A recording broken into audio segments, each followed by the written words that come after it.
हमारे sound master परम सम्मानीय टूटू भैया और बड़े भैया जिसको उन्होंने लाली बंगला में करने करार और जोड़ीदार इन्होंने इस फरमाइश के पहले दिया था।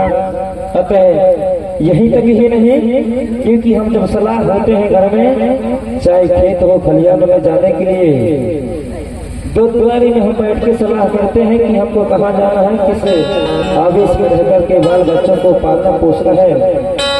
इसी पर आधारित इस गीत को संचालित करने जा रहा हूँ। इसमें कहूँगा